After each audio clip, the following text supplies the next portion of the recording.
Am I talking to somebody here? So if you must provoke divine settlement, there are things in your life that will not be released until you release something. Can I say it again?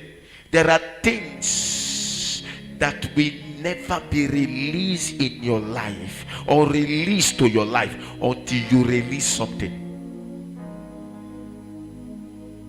And if you are not ready to sacrifice those things or release those things will remain hanging. They will remain pending. Am I talking to somebody? So that's why it takes sacrifice to access certain level of blessing.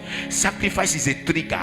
It is what provokes heaven. It is what changes the course of things. It pulls down heaven's hand, heaven's intervention over your life and over your family. I'm rushing it. So number what? Number 5, service. Someone say service. Colossians chapter 3 verse 23 to 24, Deuteronomy chapter 10 verse 12, Galatians chapter 5 verse 13. Without service to God,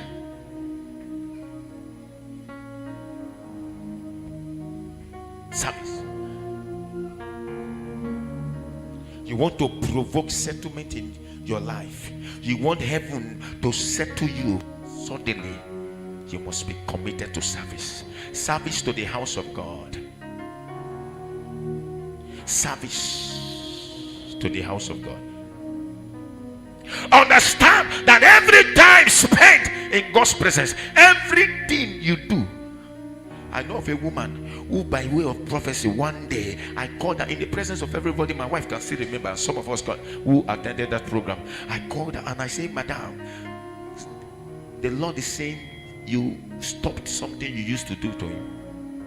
What was the woman doing? She was sweeping the church, the Catholic church in the satellite.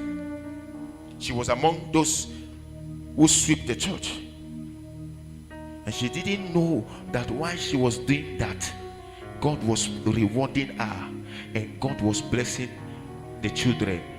And the woman stopped doing that. And when she stopped it, the first thing that happened, her daughter lost the child. Second one, her son had lost the job. And so she came to church, and the Lord said, you were doing something in the house of God, and you stopped it because you felt that you are now bigger than it. You didn't know that that thing you were doing was what was opening door. I said, you used to sweep the church, and she said, yeah. I said, you have stopped it. Say, God said, go back to it if you want to see restoration. There are certain things we do in the house of God. It opens doors in our life. You may not know, you may never be told, but there are, you can't serve in the house of God and not be rewarded. You can't serve genuinely. I'm not talking of eye service, I'm talking of genuine.